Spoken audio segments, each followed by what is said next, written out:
everyone, it's Lauren Messiah, and in today's video we are diving into our final video in the Pinterest life versus real life mini-series. The topic of this video is street style. All of that streetwear that you see that all of the fashion bloggers and influencers are wearing during Fashion Week. We're gonna dive into that style and talk about why mimicking it directly is just not realistic, because those looks are a lie. Dun, dun, dun. Now, if this is your first time in this series, let me just tell you something. I think Pinterest is great. I love Pinterest. I use it all of the time. I use it for myself, for my clients. I teach other people how to use Pinterest to help curate their personal style. But what I have found is that a lot of people are getting confused, and they're also getting their expectations of how they should look based on their pins just completely out of whack. They're like, why don't I look as perfect as these pinned images? I want my closet to be Pinterest perfect. And so I'm like, ugh, they don't know. They don't know that all of these looks are completely manufactured and they're not necessarily real life. That the point of Pinterest is to be inspired by. Yes, you can create looks based on Pinterest, but they have to be conformed to your body type, your budget, your lifestyle, and they're just not going to look as perfect as Pinterest because Pinterest is fantasy. They're photographed perfectly. The perfect image was picked out of hundreds. There's outtakes. Things are pinned and clipped in the back. I mean, there's just so much that goes into these images that it would just be ridiculous to hold yourself to those same exact standards for your everyday life. So I thought this little series would help shed some light on the different images we see so you can kind of tweak how you do it for yourself, okay? So on to today's topic, street style. All right, so here's the first reason why those street style photographs and styling look so darn good. The first reason is that Fashion Week, Fashion Month, that's where all of these photos are being taken. That is a complete fantasy life. Complete, okay? People who work in the fashion industry, who go to different fashion weeks, the big editors, the big bloggers, they're gone for what is called Fashion Month, which is hitting all of the fashion weeks, New York, London, Milan, all that stuff, Paris. So they're gone forever. This is like the highlight of their year, okay, or their quarter. This Fashion Week happens multiple times. This is their highlight, okay? This is the Olympics of fashion. So they have been planning their looks for weeks. They are dressing so outlandishly in high fashion and just trying new things, trying to set new trends because they want to get photographed. They call this peacocking, okay? So people just are like, how crazy can I get?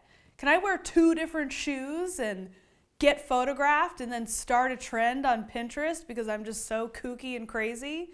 Can I wear, a freaking bubble over my head just so all the photographers flock towards me? So a lot of the stuff, they're doing it on purpose to be crazy and to be fashion. So there's no way in hell that they would wear this stuff on a regular Tuesday to go to the grocery store. So I want you to understand that a lot of these really great looks are so not realistic. And the sad part is, and I love to be inspired by street style photography, so just don't get it twisted, but a lot of websites like Who What Wear, Stylecaster, things like that, where they're really speaking to like a regular woman, they're using the street style imagery to support their points, but the imagery is so not realistic for anyone.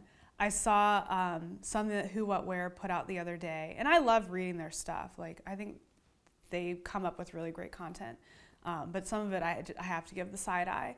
But they did a post of 42 outfits that are perfect for your first job interview.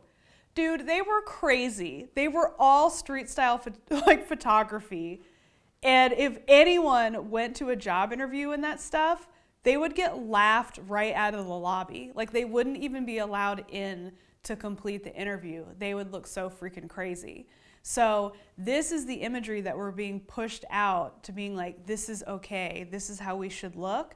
But it was taken in the Olympics of fashion when people just wanted to look as fashion forward and like artistic and nutty as possible. So remember that, okay? Remember that. Anytime I look at street style images, I'm like, what is one thing that I like about this and how can I translate it to my everyday life? Like I had a picture on my Pinterest board. It was a white button-down blouse with boyfriend jeans, gold loafers, and she had all of these scarves like tied around her ankle. So like the ankle scarf thing was like a bit much for me, but it did remind me that I could wear a pair of gold loafers, which I own, with boyfriend jeans and a white tank, and she layered a jacket over it. Like I just recreated it with my clothes for me, not expecting myself to look like her because she wanted to get photographed trying to start that ankle scarf trend, which, truth be told, I don't think it's really taken off, okay? Second thing, can we say gifted, okay? These influencers, these editors, they are gifted all of these clothes. So a real life human like you and me, our closets cannot be filled to the brim with designer goods and crazy shoes and fur scarves and designer bags and 80 bag charms hanging off of it where each charm cost $1,000. Like, they didn't buy that stuff. It was given to them. And a lot of times the brands are giving them complete looks where it's like, you're gonna wear this because you're going to our fashion show and we want you photographed in it so all of your followers want it so bad when it comes out in stores, they're gonna buy it because you wore it.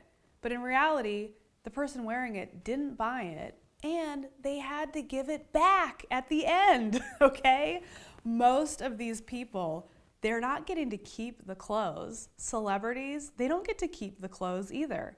They're loaned. It's all a machine to get you to buy stuff and to get you to feel bad about yourself because your whole closet and every outfit you wear doesn't look like it's worthy of being on Pinterest.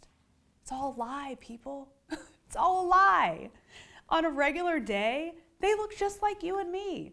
So we can take inspiration from what they're doling out and try to make our best look based on our price point and what's in our closet. We can't meet these expectations because they're all a bunch of bull, okay?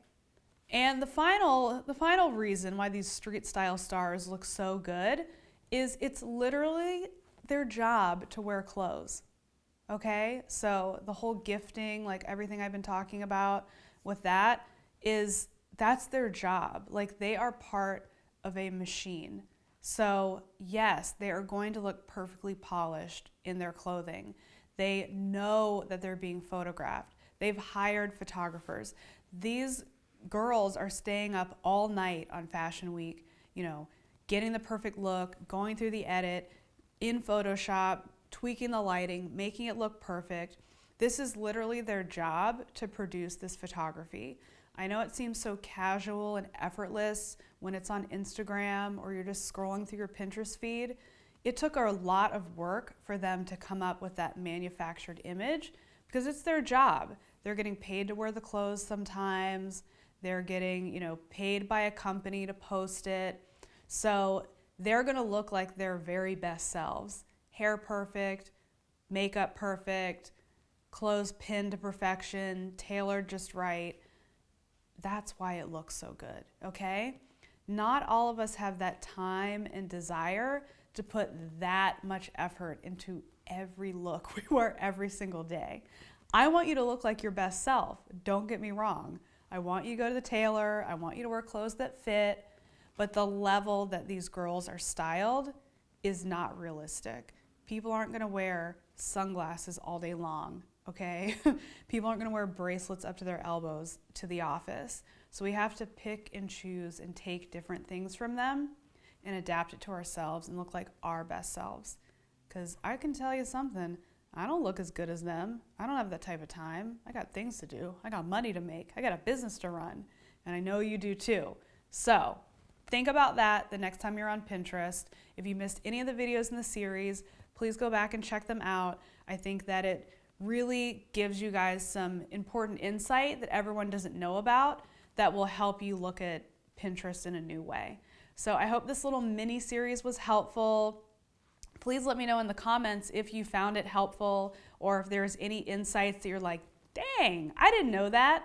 I just be curious, you know, because to me, I know all this stuff because I've been working in the fashion industry for years, but I forget a lot of people don't, and this is like news to them. So please share your thoughts below. While you're down there, scoop up some fashion freebies, subscribe to my channel, and I will see you in the next video.